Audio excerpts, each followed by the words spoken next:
polisi y'u Rwanda iraburira abantu bose banduye COVID-19 hakwikumira bakabandanya baja mu mirimo ibahuza n'abandi. Uzofatwa bikaboneka ko yanduje abandi azohanishwa ibihano bikomeye birimo no gupfungwa imyaka igera kuri 3. I Kigali mu Rwanda tuhasanga Sulta Kaboyi agiye kutubwira ibindi kuri no nkuru yaduteguriye. Nyuma yaho bimaze kugaragara ko hari abantu basanga COVID-19 ariko bagakomeza kugendagenda batishyize mu kato nk'uko amabwiriza y'abaganga biteganya, polisi yongeye kuburira abo bantu bose ko uzafatwa yaranduje bagenzi be kandi yarazi ko arwaye ibihano bimutegereje. Kuri wa gatandatu urwego rwafashe umuntu wapimwe agasanganwa COVID-19 ariko ntahita ajya mu kato ahubwo agakomeza guhura n'abandi. Polisi yasanze uyu wari wagaragajwe ko afite COVID-19 ari muri restaurant ari kumwe na mugenzi we basangiraga. Umuvugizi wa polisi y'u Rwanda Jean Bosco Kabera yabwira Ijwi rya Amerika ko afashwe kuri wa gatandatu yaje yiyongera ku wundi mushoferi utwara imodoka watawe muri yombi nawe azira ko yabwiwe ko afite COVID-19 ariko agakomeza gutwara abagenzi. Uyu muvugizi aburira abantu bose bakomeje kwica amabwiriza ya COVID-19 ko ibihano bibategereje. Icyambere nuko indwara nyine barabizira kandi iravura. Cya kabiri nuko hari amabwiriza ahari y'uburyo abantu bagomba kwitwara iyo basanze banduye indwara. Icyo dusaba abantu rero ni ukuyemera. Iyo usanze wayanduye ukwiye kwifata nk'uko amabwiriza abivuga y'uburyo ugomba kujya iwawe, inzego zikagukurikirana, aho uri mu mudugudu abantu bakagukurikirana, waremba ukaba wajyanwa mu bitaro. Ariko rwose kurenga ku ayo mabwiriza byakurura ibibazo kubera yuko uramutse wanduje abantu bikagaragara yuko wabanduje kandi wari uzi yuko bagusanzemo iyi ndwara, urumva biba bigiye mu bintu by'ibihano bikomeye ku buryo byakurura ibibazo. Turababwira rero yuko icya mbere ntibayirinde, icya kabiri n'abasanze bayirwaye gukurikiza amabwiriza. Polisi y'igihugu iburira abarebwa kuri aya mabwiriza ko bazahabwa ibihano birimo n'igifungo. Murangira Thierry, umuvugizi w'urwego rw'igihugu rushinzwe ubugenzacyaha RIB, yasobanuye bimwe mu bihano aba bantu bazabona. Umuntu uba uzi ko yanduye indwara runaka ishobora no kwanduza abandi, icyo asabwa nuko bagomba kwirinda. Mu gihe rero atirinze akagumya kuyikwirakwiza mu bandi, yahanwa n'ingingo y'117 itegeko riteganya ibyaha n'ibihano muri rusange mu Rwanda. Umuntu wese abishaka wanduza indi ndwara ishobora gutera ubumuga abakoze icyaha, iyo bihamijwe n'urukiko ahanishwa igifungo kitari munsi y'imyaka 2 ariko kimarenze imyaka 3, ndetse hakiyongeraho n'ihazabu y'amafaranga y'u Rwanda atari munsi y'ibihumbi 300 ariko atarengeje ibihumbi 500. Iri tegeko yari nk'indwara idakira, igihano kiriyongera kikagera mu myaka 20 hagati ya 20 na 25. Mu by'ukuri igihe cyose wahawe resultat positive igaragaza ko ufite ubwo bwandu runaka, ari ubwa COVID ari n'ubundi bwandu, uba ugomba kwirinda kuba wakwanduza abandi.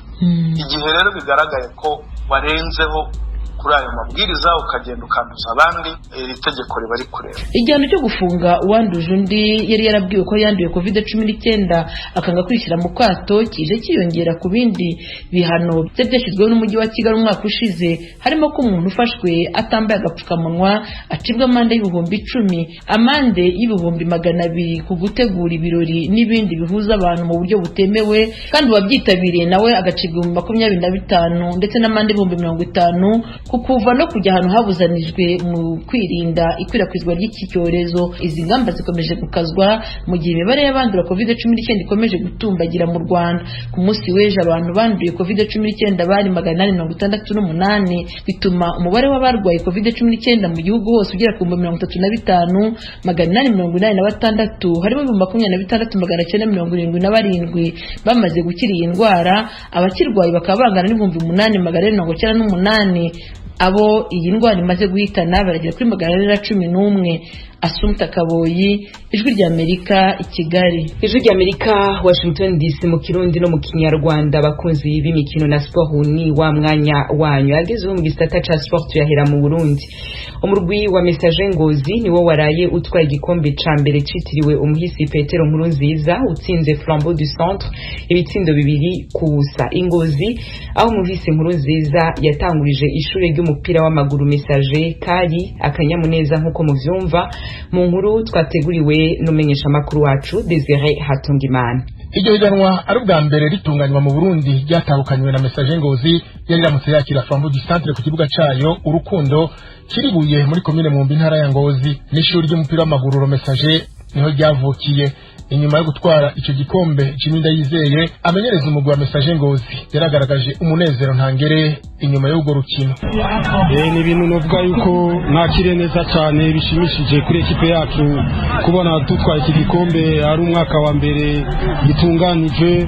Murazi yuko ari gikombe citiriwe Nyakigendera Pere Nkurunziza akaba ariwe yatonze na Academy Messager y'Ingozi. Kubona dutwaye iki gikombe n'amateka kuri twebwe n'ibintu bishimishije.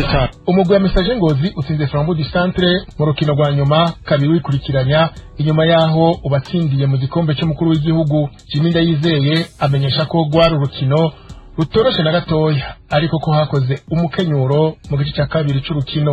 Sinovuga yuko ari ikintu kinini nyapa basumbije ba Flambeau du Centre. Nivyo uravye nko mu gice ca mbere Flambeau du Centre yari yatusumbije.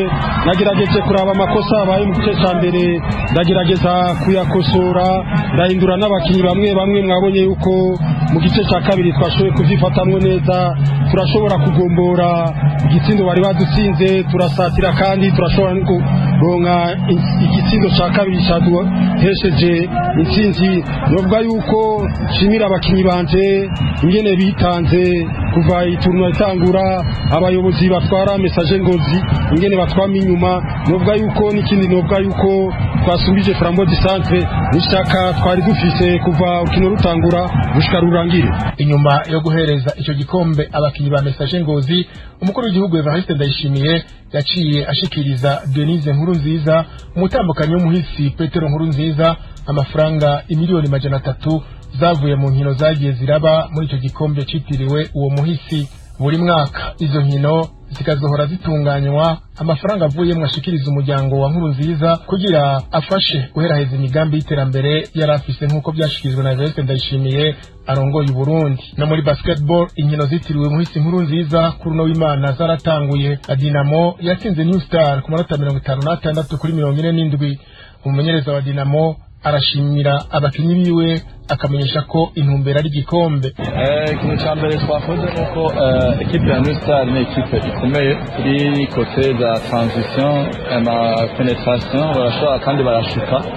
Ni ekipe iri imeze neza twakoze defense iri compact rugara cyose tuma zadukunda gutsinda. Tugiye kwitegura gusumbiriza ko twaratwitegura ama kote y'ikupe tsayikeneye kwitwara cyose tuma zosoza abakinyi.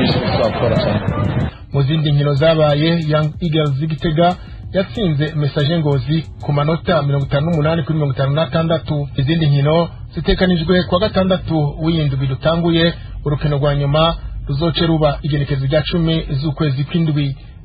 Imana Kigali ijwi rya Amerika. Desire kucukorerwa mu ngata na Jean-Claude Munyandinda wagiye kutubwira agezeho mu gisata ca sport mu gihugu c'u Rwanda.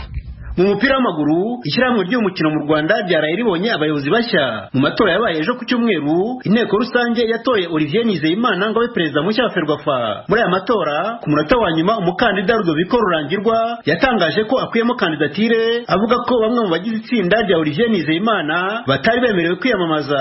Ibi byatumye hasigara umukandida umwe rukumbi. Abanyamuryango b'ishyirahamwe Ferwafa batoye Nizeyimana ku majwi 52 kuri 59. Abo bazafatanya kuyobora ishyirahamwe Ferwafa muri manda y'imyaka 4 ni Marcel Matiku nka vice president n'abakomiseri 8 aribo Chantal Habiyakare ushinzwe umutungo, Arthur Cyamweshi uzaba afite inshingano zo gushaka abaterankunga, Richard Gasana uzakurikirana ibirebana n'amarushanwa, hakaba Chantal Mutoni ushinzwe umutekano. Hari kandi Delphine Wanyirigira komiseri w'amategeko, Edmond Nkusi uzaba ushinzwe ibirebana na tekinike, na Diane Tumutoneshe uzaba uyobora komisiyo y'iterambere ry'umupira w'abagore. Akaba yemeza ko komite nyobozi nshya izaharanira ko abagore bagera ku rwego rwo gukina nk'ababigize umwuga. Kuri manda yacu turifuza yuko umupira w'abagore cyangwa n'abakobwa twawuvugurura tukawugira w'ababigize umwuga ku buryo activite umuntu akoze muri football ishobora kumutunga, haba ari just enjoyment byo kwishimisha gusa, ariko bikagira n'umuntu akamaro mu buzima bwe busanzwe ku buryo bishobora no kwattractinga n'abantu bashoramo amafaranga, bikattractinga n'ababyeyi bakazana abana batoya nabo bakabikina. Turifuza kubihindura ku buryo bigaragara, bigahindura image by'ababigize umwuga bikareka kuba nyine n'abatarabigize umwuga. Tukivuga ibirebana n'umupira w'amaguru, uyu munsi kwa mbere harara hamenyekanye indi kipe ya kabiri igomba guherekeza AS Muhanga zikamanuka mu cyiciro cya kabiri. Ni nyuma y'imikino y'umunsi wa karindwi ya no wa nyuma iteganyijwe gutangira isaa 9 z'igicamunsi ku makipe 8 yari mu rugamba rwo guhatanira kugwa mu cyiciro cya mbere.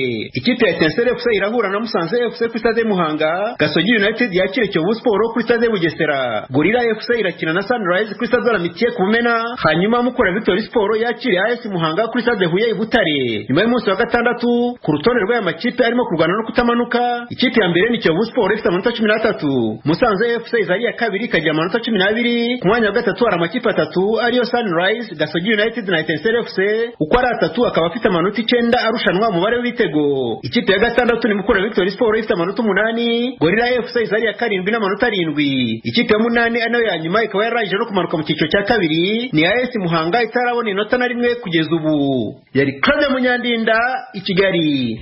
Radio Ijwi rya Amerika, Washington DC mu Kirundi no mu Kinyarwanda. Nshuti mwari muduteze amatwi, aha niho duce tuba turabangiriye ibiganiro n'amakuru twari tubafitiye muri kano gatondo. Ni ibiganiro vyari biremeshejwe na Joe Diane Nahazwe. Dushimire abagize uruhara mu itegurwa ryavyo, muri bo harimo Fasil Gebehu. Twemye ku izina ry'abagenzi bacu rero tubikibanuye tubifuriza kugira indwi nziza. Ahanje turaza kuba turi kumwe mu biganiro bindi biri imbere mu kurindira mandanye kuryoherwa n'Ijwi rya Amerika mu ndimi zitandukanye muriko murayumvirizako.